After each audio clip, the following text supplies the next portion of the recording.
Brent crude just erased nearly 90% of its war premium.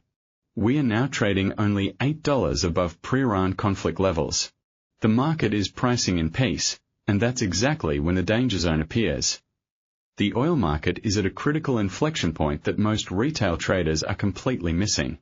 There is one danger zone and one hidden opportunity right now. I'll show you both. Most traders are staring at this collapse and thinking short more. That's exactly the herd mentality that gets you wiped out when a market decides to snap back. Stay to the end. I'm giving you 3 exact levels you can trade today on Brent crude, including a high probability mean reversion setup that most algos won't see coming. Here's the verdict. This market is in a strong sell across every major time frame. Monthly trend neutral, but the weekly, daily, 5H, and 1H are all flashing strong sell signals.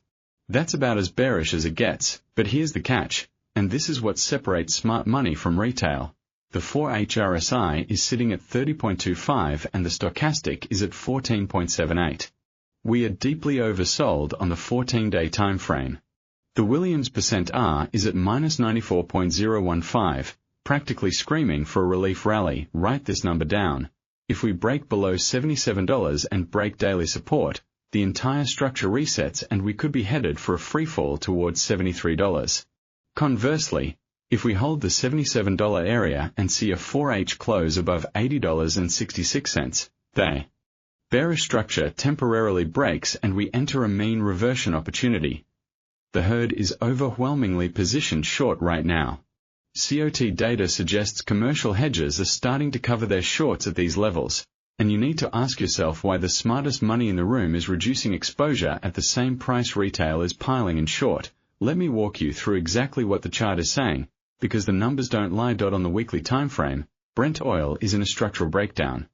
The weekly trend is confirmed as strong sell with price trading well below the 200-period moving average. The 200-week moving average currently sits at approximately $83.71, and we are nearly $6 below that level. This is a massive violation that tells me longer-term buyers have been completely overwhelmed by selling pressure. The daily time frame confirms the pain. We are seeing a strong sell signal with price action consistently making lower lows and lower highs. The daily MACD is showing a negative reading of -5.65. which is significant, and the histogram is expanding downward, no sign of momentum slowing yet. But here's what most traders miss. Look at the daily CCI reading at -96.93. That's not just oversold, that's historically oversold. We are approaching levels that have typically preceded at least a short-term bounce in crude oil. The last time we saw daily CCI this low was during the pre-COVID oil crash, and we saw a violent 50% rally from those levels. Moving down to the 4H timeframe, this is where the real opportunity emerges. The ADX reading of 43.14 confirms a strong trend. Anything above 25 is considered a strong trend, and we are well above that. But the 4H RSI is at 30.25, and the stochastic is at 14.78, which is deeply oversold. The 4H MACD continues to show bearish momentum, but we are starting to see the histogram slow its descent. That's the early sign of potential exhaustion. The 1H timeframe reveals the microstructure.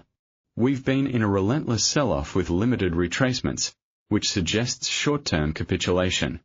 The 1H MA20 is at approximately $80.11, which is well above current prices, acting as dynamic resistance. Now, let's talk about the key levels because this is where you need to be focused.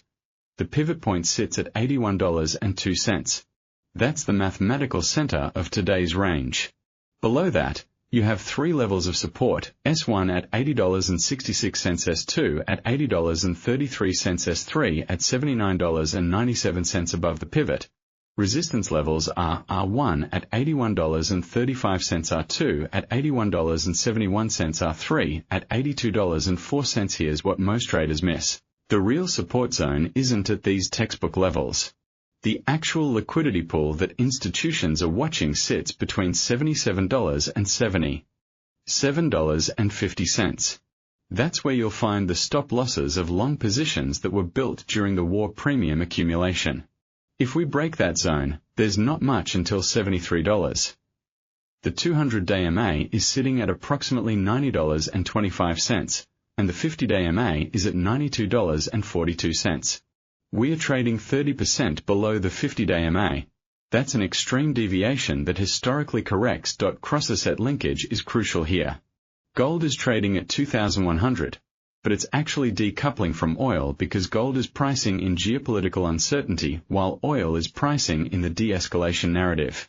This divergence won't last forever. When one of these narratives corrects, we'll see significant cross-asset movement. The 24-hour core news is devastatingly simple. Oil is extending its multi-week slide and Brent is now only about $8 above pre-Iran war levels. That's the headline driving the sell-off. But let me give you the real narrative that matters. The Iran conflict risk premium has been systematically drained from the market as Hormuz flows have normalized. When traders realize that military tensions aren't going to escalate into a full supply disruption, they unwind the insurance premium they paid for. That's exactly what we are seeing. The fundamental picture is actually more nuanced than pure bearishness. Yesterday's inventory data showed a larger than expected draw in crude stocks, but the market didn't care because demand destruction fears are dominating the narrative. The relationship is simple. A potential trade war with China and Europe would be catastrophic for oil demand. Here's the policy divergence angle I'm watching. The Fed is sending mixed signals on cuts, which keeps dollar volatility elevated. A stronger dollar pressures oil, while a weaker dollar supports it. The ECB is in a different cycle entirely, and that divergence is creating opportunities in cross-asset spreads. Looking at the 1 to 2 week directional lean, I think we are approaching a short-term bottom. We are oversold across multiple timeframes, the war premium is almost fully drained, and we are approaching a major support zone at $77. However, the key invalidation level is a daily close below $77. If that happens, the next leg down targets $73. But here's the nuance that most people miss. Even if we bounce, this is not a bullish reversal. This is a bear market rally. The 200-day MA is at $90.25, and the 50-day MA is at $92.42. That's a massive ceiling. Any rally we see from these levels is likely to be capped at $85 or lowered. Do you think Brent oil holds $77 this week? Comment hold or break. I'm tracking institutional consensus and I'm seeing a 50-50 split in institutional positioning right now. Most people skip this section. That's exactly where the money is made. Keep watching. This is the high probability setup with the best risk-reward ratio. The sniper entry is a mean reversion trade from oversold extremes. Here's the trigger condition. You enter on a 4H close above $80.66, which is our S1 level. Why? Because that's the first indication that selling pressure is exhausting and buyers are stepping in above the pivot. Your stop loss goes below the S2 level at $80.33. This gives you breathing room while protecting against a continued breakdown. Target 1 is the pivot at $81.02, which gives you approximately 36 cents of potential profit. Target 2 is a 1 at $81.35, which gives you approximately 69 cents of profit from entry. The risk-reward ratio on this setup is approximately 1 minute and 1.9 seconds for target 1 and 1 minute and 2.8 seconds for target 2. That's excellent for a conservative trade. What voids this setup entirely? A 4H close below $79.97, our S3 level. That would indicate that sellers are completely overwhelming buyers and the support zone is failing. The sniper, conservative mean reversion, entry, 80.66, 4H close above S1, stop loss, 80.33 take profit 1, 81.02, pivot, take profit 2, 81.35, R1, risk, reward, 1:1.9R to 1:2.8R invalidation. Void if 4H candle closes below 79.97, this is the higher probability continuation trade with a better entry timing than the sniper. The active trader. Entry is a pullback to the $77.50 area on the 1H time frame. Here's why. That's the major liquidity zone I mentioned earlier. where institutions have their stop losses. When price sweeps that liquidity, it's likely to trigger a violent reversal as shorts cover. Your stop loss goes $2 below the sweep level at $75.50. This is wider because we want to give the trade room to breathe and avoid getting stopped out on noise. Target 1 is the S1 level at $80.66. Target 2 is the pivot at $81.02. Once target 1 is hit, trail your stop loss to $80.33 to lock in profit and protect against a reversal. The risk-reward on this is approximately 1 minute and 1.5 seconds for target 1 and 1 minute and 1.8 seconds for target 2. Not as favorable as the sniper, but the probability is higher because we are entering after a liquidity sweep. Type your Brent oil range for tomorrow in the comments now. Let's see who's aligned with institutional thinking. The active trader, pullback to liquidity, entry, 77.50, 1H sweep of liquidity zone, stop loss, 75.50 take profit 1, 80.66, S1, take profit 2, 81.02, pivot, risk, reward, 1:1.5R to 1:1.8R trailing stop, move to 80.33 on TP1 hidden validation, void if 1H closed below 75.50. This is the counter-trend momentum chase for traders who can handle volatility. The aggressor trade is a momentum continuation. You enter on a 1H close below $77. Chasing the breakdown. This is for traders who believe the war premium is completely gone and we are headed to pre-conflict levels. Your stop loss is extremely tight at $77.40. This is tight because you need precise risk management on a counter-trend trade. Target 1 is the next structural level at $76.10. Target 2 is a more aggressive target at $75.20. The risk-reward on this is approximately 1 minute and 1.5 seconds for target 1 and 1 minute and 2.3 seconds for target 2. The tight stop makes this workable, but the probability is lower because we are chasing a trend that's already extended. Warning: only for those who can lose small and manage risk aggressively. This is not a trade for beginners or for anyone who can't handle sharp reversals.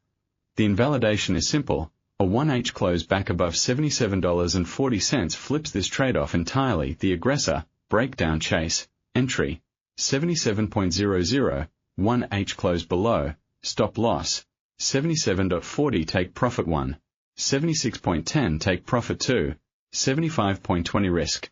Reward, 1:1.5R to 1:2.3R invalidation, void if 1H close above 77.40. Warning: high-risk counter-trend trade. Never risk more than 1 to 2% per trade on any of these setups.